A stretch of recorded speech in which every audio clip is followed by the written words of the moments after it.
Bonjour, bienvenue sur les vidéos de DJ Stuff. Aujourd'hui, on vous présente la Pioneer XDJ1000. Donc la XDJ1000, comme vous avez pu voir dans le communiqué, différentes photos, le slot de CD a disparu pour laisser place directement à tout ce qui est périphérique USB, donc les USB, disques durs. Tout ce qui est contrôle, le MIDI, machin, certification, peut-être qu'il y en aura plus tard. J'ai cru voir sur le communiqué que d'ici le mois de décembre, il y aurait assertif pour Serato, pour que ça soit ID, etc. Machin. Bon, bien entendu, c'est un contrôleur MIDI aussi via le port USB à l'arrière, et donc vous pouvez l'utiliser dans n'importe quel logiciel. Donc pour le moment, il faut se farcir le mapping, et plus tard, il y aura sûrement des mappings qui vont sortir pour les différents logiciels. Et enfin, donc le link, donc via le RJ45, le port Ethernet, sur un petit switch Ethernet, donc 4 ports, 8 ports, n'importe. Et vous pouvez donc brancher jusqu'à 4 XDJ1000 ou des XDJ1000 avec des CDJ2000 Nexus ou des 900 Nexus. Et donc dans ce cas-là, vous pouvez partager un morceau d'une clé USB ou d'un ordinateur via Recordbox quand il est en link sur les platines. Partager un morceau sur les 4 platines, voilà. Donc c'est le link, maintenant vous connaissez comment ça fonctionne. On va voir déjà au niveau de l'écran, point de vue navigation, tout ça fonctionne, voir comment ça se présente. Puisqu'il y a beaucoup de boutons physiques qui ont été retirés de la platine, Hot Q, tout ça, ou le Time, le bouton Time, Auto Q, etc. Et tout ça, le Sync, le bouton Sync, le bouton Master Sync, tout ça, ça a été retiré physiquement et ça a été reporté sur l'écran. Il y a eu beaucoup de discussions comme quoi, oui, on a du mal avec le tactile, machin, bidule, les boutons, ça peut être petit, ou quand on veut appuyer sur le Q2, on appuie sur le 1 ou le 3, etc. Moi, pour le moment, bon, je l'ai pris en main un quart d'heure. Pendant un quart d'heure, j'ai pas fait de faute vraiment visible. Mes doigts sont vraiment arrivés par-dessus les fonctions voilà, adéquates. Et ce que j'ai vraiment beaucoup apprécié, par contre, c'est vrai que le needle search sur les CDJ2000 et CDJ900, sur les CDJ900, sur les CDJ2000 est sympa, mais il y avait un petit truc qui me gênait, c'était qu'on n'était pas exactement par-dessus la waveform. Là, il y a vraiment une interaction qu'on a vraiment sur la waveform, et c'est vraiment un plus. Ça me tente même carrément à vendre toute ma régie Nexus et d'acheter la XDJ1000. Puisque justement le côté tactile a été bien étudié au niveau des formes des boutons et surtout de la grosseur. Voilà, bon, on va regarder un peu tout ce qu'on a sur l'écran. Non, par contre, je vais regarder parce qu'on voyait ma tête, voilà, là c'est bon. Donc le bouton browse comme d'habitude, qui vous permet soit d'afficher la waveform générale, ou soit de parcourir les playlists. Donc par exemple, si je me mettais sur Recordbox normal, si je me mets, voilà, par exemple, hop. Donc là, c'est ce qu'on voit directement sur le Mac. Voilà, donc toutes les playlists. Et par exemple, si je veux aller sur la clé USB, bon voilà, j'ai qu'un morceau pour la vidéo, voilà. Donc je reviens sur le Mac, hop, donc tac, et voilà le morceau en cours. Ensuite, bien évidemment, on peut le taguer. Admettons, j'ai envie de taguer celui qui a sur le périphérique USB, sur la clé USB. Donc je le tag. Quand je reviens sur tag list, il me donne le choix en fait de regarder qu'est-ce qui a été tagué sur le MacBook. Donc là, il n'y avait rien du tout. Ou tagué sur la clé. Donc là, effectivement, on a ce morceau-là. Donc je vais le détaguer. Informations, c'est les informations concernant le morceau en cours. Bien évidemment, quand vous faites un appui long, vous avez les informations du link. Mais là, comme j'ai qu'une platine de brancher sur le réseau, il ne m'affiche rien. Et en dernier, Utility vous permet de faire tous les réglages si vous ne l'avez pas fait en amont sur la clé USB ou l'ordinateur. Parce que vous savez que maintenant avec Recordbox, on peut appliquer toutes les informations, genre l'éclairage la puissance de l'éclairage du jog, la puissance de l'éclairage de l'écran, si vous voulez être en 6%, 10%, 16%, etc. Si vous voulez le master tempo on ou off, si le sync il doit être mis directement, si le quantize doit être mis directement, etc. etc. Donc voilà, donc comme d'habitude, je vais directement aller sur la clé. Donc voilà, on a les playlists, tracks, folders, comme vous avez au moment où vous avez chargé la clé dans le bon ordre, parce que vous pouvez le régler ça sur Recordbox. Vous pouvez très bien mettre BPM au-dessus de track en dessous, enfin, etc. Hop, je vais sur le morceau. Donc ça, c'est un morceau en fait de Jean Agoria. Donc je vous invite à aller directement, on voit l'information sur la vidéo là, au moment où je parle, d'aller directement sur son SoundCloud. Alors il fait quand même un peu plus de son, un peu plus tech, qui carbure bien. Bon, j'ai pensé pour la vidéo que c'était un petit peu mieux de mettre un petit son house, machin, soleil, Méditerranée. Ça passait un petit peu mieux, bien que ces sons ils soient super top au niveau techno. Donc je vous invite à vous rendre sur le SoundCloud et sur Beatport, où il y a tous ces morceaux à l'achat, etc. ou à l'écoute si vous allez sur SoundCloud. Et donc celui-là s'appelle Pandora. Donc on a vu Link forcément on n'a pas puisqu'il n'y a pas plusieurs platines. USB, c'est sur lequel je travaille. Hop là. Donc je vais revenir sur le morceau. Donc vous avez plusieurs, on va dire, il y a 2 pages que si vous appuyez ou non sur Perform. Donc la première page, vous avez la waveform générale qui est, la waveform générale qui est ici, la waveform qui se déroule que vous pouvez zoomer. Voilà, au maximum ici, au maximum en zoom. Bien entendu, comme sur les autres, les 900 et les 2000, vous pouvez faire un appui long et vous voyez ici que vous basculez entre zoom et grid et vous pouvez basculer la grid ici.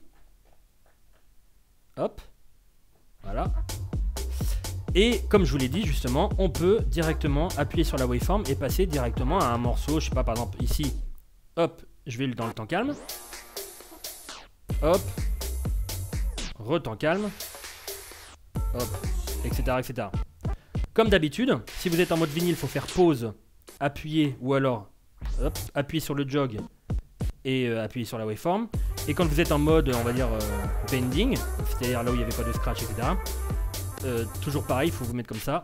Et vous avez le petit mode bégaiement, et c'est normal, c'est pas un bug hein, de la platine. Le mode bégaiement, et vous basculez là où vous voulez aller, etc., etc.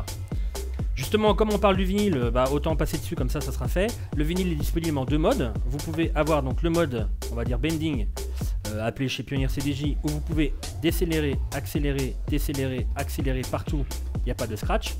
Et le mode vinyle, où vous pouvez décélérer, accélérer et scratcher sur le jog. Voilà. On repasse à l'écran. Donc vous avez, c'est toujours là, l'écran, donc l'écran tactile, c'est vraiment une répétition de ce qu'on avait. Je vais me mettre un peu plus, voilà, en avant dans le morceau.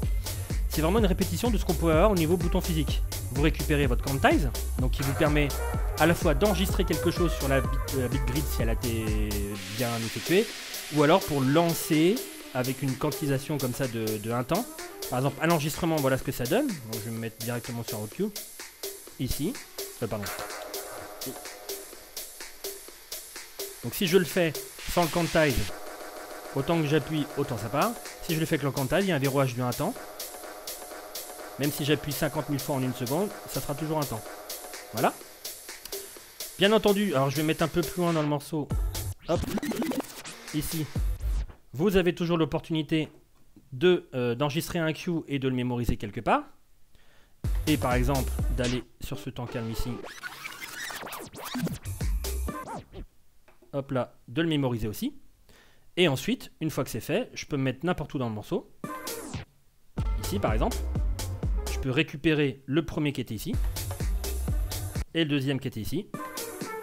Après, si vous avez des slots, par exemple, c'est bien d'associer les cues avec le haut cue parce que vous avez 3 hauts cues, mais vous avez très bien l'opportunité d'en mettre 10 cues et de préparer, par exemple, en plein live, les 3 qui vous intéressent. Par exemple, imaginez vous aviez celui-là, mais avant de jouer le morceau, vous aviez celui-là qui vous plaisait, il suffit de le choisir, vous l'enregistrez.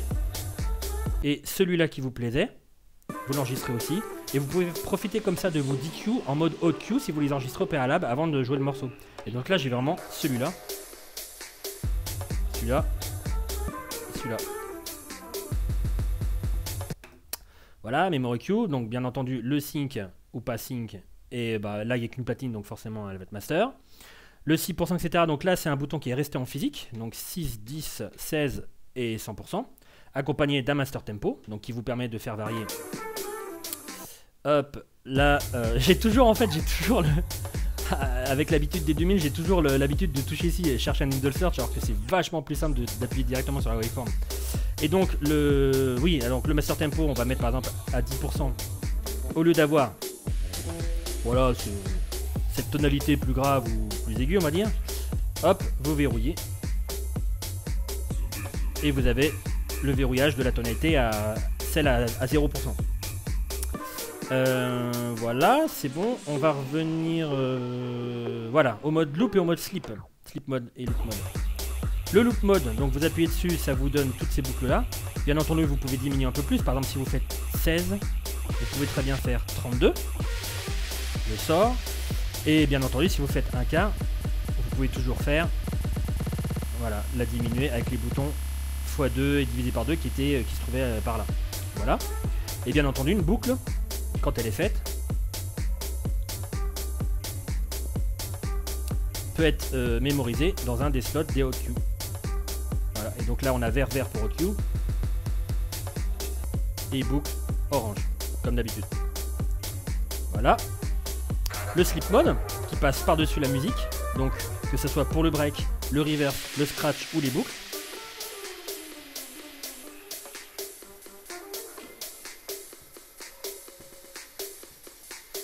Ce sera un petit peu mieux de voir quand il y a un peu de moulin.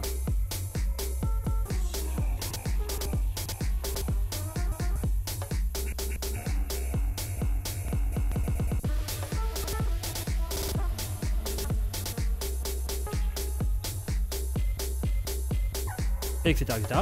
Par exemple, si vous aviez un reverse, ça vous inverse, vous revenez, ça vous inverse, vous revenez. Là, avec le sleep mode. Hop, pardon.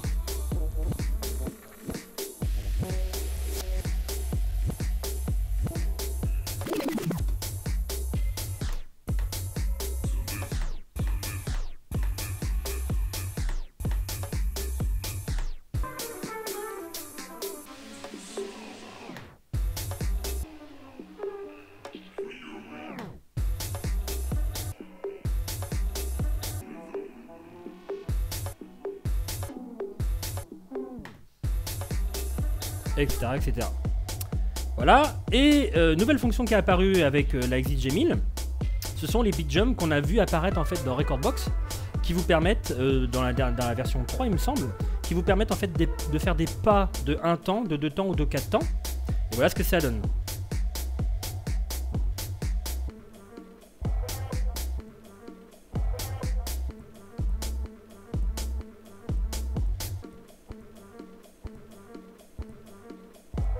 Etc., etc. Bon, vous avez compris le principe. Ce qui est sympa, c'est quand vous mettez le sleep mode, ça fait une espèce de délai de 1 temps par exemple.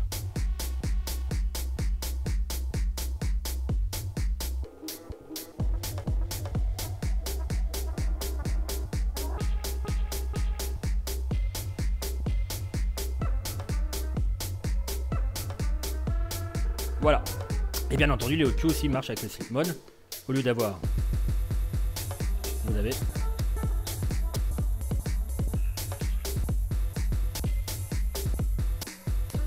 etc., etc. Le bouton time on n'avait pas vu, donc voilà, time ça vous met temps écoulé, écoulé pardon, et restant. Et l'autocue, bah vous verrouillez, bing, et ça vous enlève l'autocue ici. Tac, tac, tac, tac. Je pense que ça va faire le tour. Donc en résumé, 2 modes. Le mode pas perform, où vous avez les waveforms générales et on va dire zoomé, ça, et la partie perform qui vous permet d'avoir des OQ, des boucles, le beat jump, etc. Mais qui vous permet quand même toujours d'avoir la main sur la waveform générale. Voilà. Ben je crois que j'ai à peu près tout dit. Je vérifie quand même. Alors vous gardez toujours avec les boutons physiques la possibilité de mettre, je vais mettre en quantize une boucle de 4 temps. 1, 2, 3, 4. Et hop. Toujours éditable en x2 et divisé par 2. Toujours la possibilité de faire une boucle manuellement. Je crois que j'ai rien oublié en fait. Et donc la différenciation quand même, j'ai oublié de le dire au début, mais la différenciation entre quand il y a un morceau qui est en cours de lecture, on le voit très bien en fait quand vous êtes sur USB, enfin que vous soyez sur USB, sur Link ou sur Rekordbox. Là par exemple je suis sur mon MacBook, tac, mais vous avez quand même une diode qui clignote ici, enfin une barre vous indiquant que le morceau est vraiment en lecture sur l'USB. Par exemple si je fais Rekordbox, que je prends exactement le même morceau, mais depuis l'ordinateur, hop, on voit que ça clignote sur Rekordbox. Si je me mets sur Link, j'ai quand même Rekordbox qui clignote. Et sur USB, je peux parcourir mes playlists, mais je sais quand même que c'est un morceau depuis l'ordinateur qui est joué, ou depuis le Link si j'étais sur le Link. J'ai complètement oublié de vous le dire, mais aussi au niveau des playlists, enfin en tout cas au niveau de la fonction Search, un superbe clavier est apparu, un clavier QWERTY. Peut-être que il y en aura un AZERTY pour la partie française. En tout cas, voilà, si j'écris Pandora, et ben vous pouvez par exemple regarder, pouf, voilà, le titre il va tomber tout de suite, directement. Voilà. Voilà, et ben c'était la XDJ 1000 de Pioneer. J'espère que vous avez bien aimé cette vidéo. N'hésitez pas à poser vos questions. Les connectiques, comme d'habitude, on le fait sur l'article. Et voilà, donc les questions sur Facebook, les questions sur le site, en bas du site, et toujours pas sur YouTube. Voilà. Merci beaucoup d'avoir suivi cette vidéo. Je vous dis à très bientôt. Ciao, ciao!